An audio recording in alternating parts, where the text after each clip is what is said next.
Hello everyone, আসসালামু আলাইকুম। আবারও চলে এলাম নতুন এবং সহজ আরও একটি রেসিপি নিয়ে। আমার আজকের রেসিপি মতিচুর লাড্ডু। তবে মতিচুর লাড্ডু যেমন অনেকটা সময় নিয়ে অনেক ঝামেলা করে তৈরি করতে হয়, আমি যে লাড্ডু তৈরি করে দেখাবো এটা আপনারা খুবই সহজে এবং কম সময় তৈরি করতে পারবেন। এটা তৈরিতে কোনো ভাজার ঝামেলা নেই, বুন দিয়ে তৈরি করার ঝামেলা নেই। তাছাড়া এটা তৈরি করতে কোনো বেসনেরও দরকার পড়বে না, শুধুমাত্র ছোলার ডাল দিয়েই আমি এটা তৈরি করে দেখাবো। তো চলুন দেখে নিই এটা কীভাবে তৈরি করতে হয়।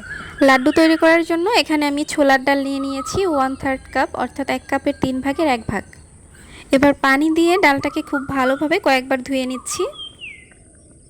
ধুয়ে নেওয়া হয়ে গেলে ডালটাকে পরিমাণ মতো পানি দিয়ে 5 থেকে 6 ঘন্টার জন্য ভিজিয়ে রাখছি, অথবা সারা রাতের জন্য ভিজিয়ে রাখতে হবে। আমি ডালটাকে সারা রাতের জন্য ভিজিয়ে রেখেছিলাম। আর দেখুন ডালটা এখন অনেকটাই নরম হয়ে গিয়েছে, আর এটা কিন্তু পরিমাণেও অনেকটা বেড়ে গিয়েছে। এখন ডালটাকে আরও 2 থেকে 3 বার ধুয়ে নিচ্ছি। ধুয়ে নেওয়া হয়ে গেলে এটাকে খুব ভালোভাবে ব্লেন্ড করে নিতে হবে। আর ব্লেন্ড করার সময় আমি কিন্তু কোনো প্রকার পানি ব্যবহার করব না। আপনারা চাইলে ব্লেন্ড করার পরিবর্তে পাটায় পিষেও নিতে পারেন, তবে অবশ্যই স্মুথভাবে ব্লেন্ড করতে হবে। আমি ডালটাকে একটু সময় নিয়ে খুব ভালোভাবে ব্লেন্ড করে নিয়েছি। আর চেষ্টা করতে হবে ডালের মধ্যে দানাদার ভাবটা যাতে না থাকে। এখন একটা ফ্রাই প্যানে 2 চামচ ঘি নিয়ে নিচ্ছি। আপনারা চাইলে বাটার অথবা তেলও ব্যবহার করতে পারেন, তবে টেস্ট অতটা ভালো আসবে না। এখন এর মধ্যে কিছু ড্রাই ফ্রুটস দিয়ে দিচ্ছি, যেমন কিশমিশ, কাজু বাদাম, পেস্তা বাদাম এবং কাঠবাদাম। এগুলো আমি ছোট ছোট করে কুচি করে নিয়েছি। এবার এগুলোকে 30 সেকেন্ড থেকে 1 মিনিটের মতো লো আঁচে ভেজে নিচ্ছি।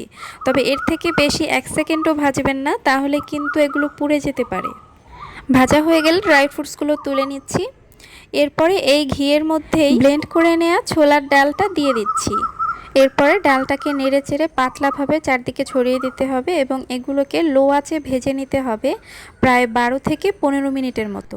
চাইলে এর মধ্যে আরও কিছুটা ঘি দিয়ে দিতে পারেন। একদমই তাড়াহুড়া করা যাবে না, এটাকে একদম লো আঁচে রেখে একটু সময় নিয়ে ভেজে নিতে হবে, যাতে এর কাঁচা গন্ধটা চলে যায়। আমার ভাজা হয়ে গিয়েছে, এবার এটা তুলে নিচ্ছি। আপনারা চাইলে এর থেকে বেশিক্ষণও ভাজতে পারেন, তবে খেয়াল রাখবেন এটা যাতে পুড়ে না যায় এবং এর কাঁচা গন্ধটা যাতে না থাকে। ভাজার পরে যে দলা পাকানো অংশগুলো থাকবে, এগুলো ইচ্ছে করলে হাত দিয়েও ভেঙে নিতে পারেন, অথবা ব্লেন্ডারে হালকা একটু ব্লেন্ড করেও নিতে পারেন। তবে আমি আর ব্লেন্ড করে নিয়ে আমি এটাকে হাত দিয়েই গুঁড়ো করে নিয়েছি। এবার একটা ঘন শিরা তৈরি করে নিচ্ছি, সেজন্য এখানে 1/3 কাপ চিনি দিয়ে দিয়েছি। সেই সাথে দিয়ে দিচ্ছি 1/3 কাপ পানি। কালারটা সুন্দর করার জন্য আমি এখানে অরেঞ্জ ফুড কালার ব্যবহার করেছি, আপনারা চাইলে জর্দার রঙও ব্যবহার করতে পারেন। সেই সাথে কিছুটা এলাচ গুঁড়ো দিয়ে দিচ্ছি, এটা অবশ্যই ব্যবহার করার চেষ্টা করবেন। এখন মিডিয়াম লো আছে শিরাটাকে কিছুক্ষণ রান্না করে নিচ্ছি। কিছুক্ষণ পরেই দেখবেন শিরাটা অনেকটাই আঠালো হয়ে যাবে। এটা একতার বা দুইতারের কোনো শিরা হবে না, এটা জাস্ট সামান্য একটু আঠালো ভাব হলেই এর মধ্যে যে ভাজা ডালটা ছিল সেটা দিয়ে দিতে হবে। ডালটা দিয়ে এটাকে 1 থেকে 2 মিনিট নাড়াচাড়া করতে হবে। এরপরে এর মধ্যে দিয়ে দিচ্ছি সেই ভেজে রাখা বাদাম কুচি। এরপরে আরও 1 থেকে 1.5 মিনিট এটাকে লো আঁচে রান্না করে নিচ্ছি। আমার কাছে মনে হচ্ছে ডালের মিশ্রণটা অনেক বেশি শুকিয়ে এসেছে এবং অনেক বেশি আঠালো হয়ে গিয়েছে, সেজন্য আমি এখানে আরও 2 থেকে 3 টেবিল চামচ পানি দিয়ে দিচ্ছি।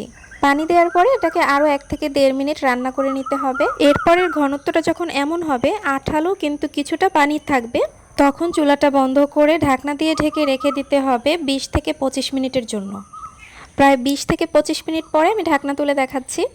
আর দেখুন এতক্ষণে কিন্তু ডালটা সম্পূর্ণ শিরাটা শোষণ করে নিয়েছে। এই পর্যায়ে হাতে কিছুটা ডাল নিয়ে একটু শেপ দেওয়ার চেষ্টা করবেন। যদি দেখেন যে শেপ দেওয়া যাচ্ছে, সব ঠিকঠাক আছে, তাহলে তো কোনো কথা নেই। আর যদি লাড্ডুর শেপ দেওয়া না যায়, তাহলে আরও 1.5 থেকে 2 মিনিট এটাকে মিডিয়াম আঁচে রান্না করে নিতে হবে। আমি প্রায় 2 মিনিটের মতো এটাকে নেড়েচেড়ে রান্না করে নিয়েছি। এবার চুলা বন্ধ করে ঢাকনা দিয়ে ঢেকে রেখে দিচ্ছি, এটা মোটামুটি ঠান্ডা হওয়া পর্যন্ত। তবে পুরোপুরি ঠান্ডা করা যাবে না, তাহলে কিন্তু এটা শেপ দেওয়া যাবে না। প্রায় 15 মিনিট পরে আমি ঢাকনা তুলে এর মধ্যে 1/2 চা চামচ পরিমাণে ঘি দিয়ে দিচ্ছি, এটা অবশ্যই দিবেন। এতে লাড্ডুর মধ্যে সুন্দর একটা ঘ্রাণ আসবে এবং লাড্ডুর টেস্ট অনেক বেড়ে যাবে। এখন এখান থেকে একটু একটু করে ডাল নিয়ে সমান ভাগে ভাগ করে নিচ্ছি, যাতে সবগুলো লাড্ডু একই সাইজের হয়। এবার প্রতিটি অংশ হাতে নিয়েই গোল গোল করে লাড্ডুর শেপ দিয়ে নিচ্ছি।